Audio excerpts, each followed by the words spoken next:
Pertempuran antara negara Wu melawan negara Chu dan Yan. Pertempuran antara negara Wu melawan negara Chu dan Yan, merupakan peristiwa sejarah yang terjadi pada periode negara-negara berperang di Tiongkok kuno.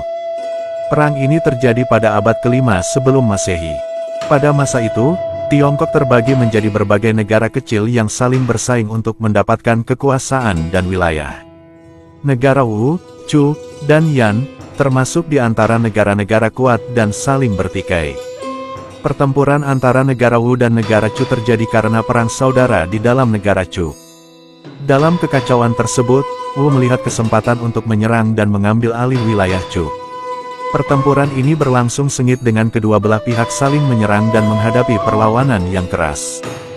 Meskipun ada beberapa kemenangan sementara, tidak ada pihak yang berhasil mencapai kemenangan konklusif.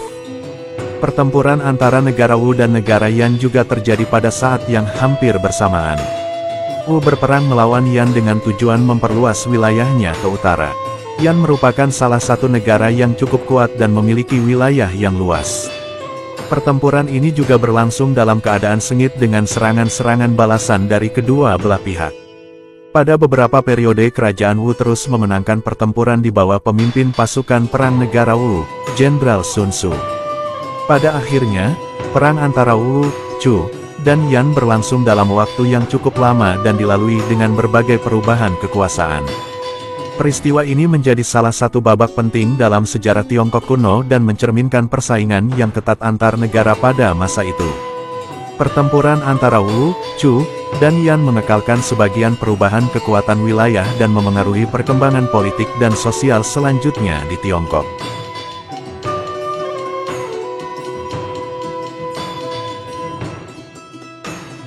Periode Jenderal Sun Su dari negara Wu.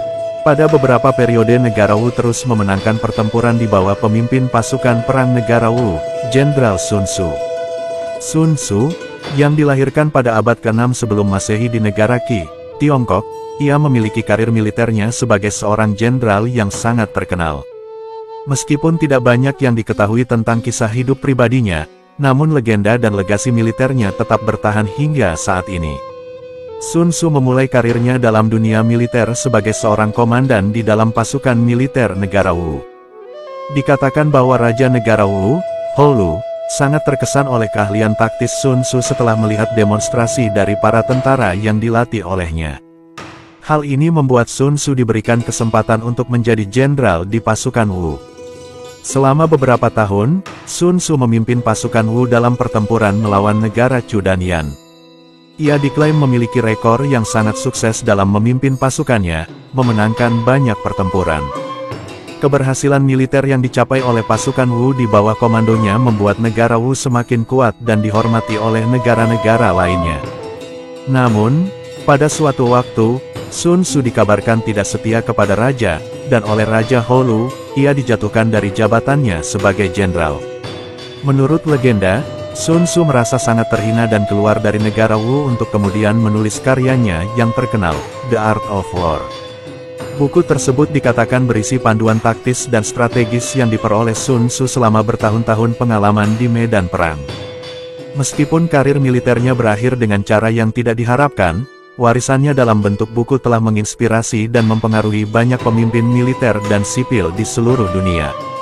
Meskipun tidak banyak yang diketahui tentang kehidupan pribadi dan perjalanan karir Sun Su setelah meninggalkan negara Wu, kontribusinya dalam dunia militer dan legasinya sebagai salah satu jenderal dan filosof terhebat dalam sejarah tidak dapat dipungkiri.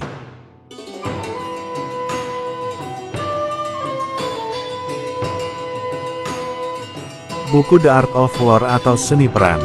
Buku The Art of War, karya Sun Su menekankan pentingnya pemahaman yang mendalam tentang strategi, taktik, dan kepemimpinan dalam konteks perang.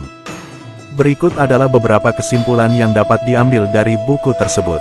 Pertama, keterampilan kepemimpinan yang baik sangat penting dalam mencapai kemenangan. Seorang pemimpin harus memahami pasukannya, memotivasi mereka, dan memanfaatkan kekuatan mereka secara efektif.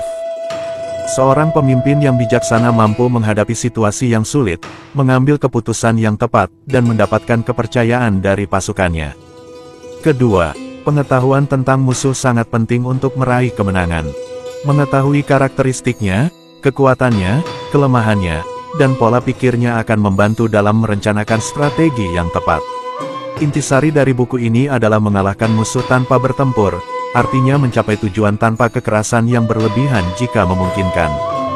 Ketiga, keunggulan taktis dan adaptabilitas merupakan kunci dalam menghadapi medan perang yang beragam. Sun Tzu menekankan pentingnya mengamati dan memahami medan perang, mengidentifikasi peluang, dan menggunakan taktik yang tepat untuk memanfaatkannya. Fleksibilitas dan kemampuan untuk merespons situasi yang terus berubah sangat dibutuhkan. Keempat, kejeniusan dan strategi mengalahkan kekuatan fisik semata. Dalam buku ini, Sun Tzu menekankan bahwa perang sebaiknya tidak diserang dengan kekuatan langsung, melainkan dengan kecerdikan. Tindakan yang bijaksana, seperti mengelabui musuh, memanfaatkan kesalahan mereka, atau menghancurkan sumber daya musuh, lebih baik daripada menghancurkan pasukan musuh secara langsung. Kelima, pengaturan pasukan yang efisien dan pengetahuan tentang logistik penting untuk kesuksesan dalam perang. Sun Tzu menekankan bahwa pasukan harus diatur dengan baik, diberi pengarahan yang jelas, dan dipasok secara memadai agar dapat berfungsi secara optimal. Logistik yang efisien dan pemeliharaan pasukan yang baik akan meningkatkan kekuatan tempur.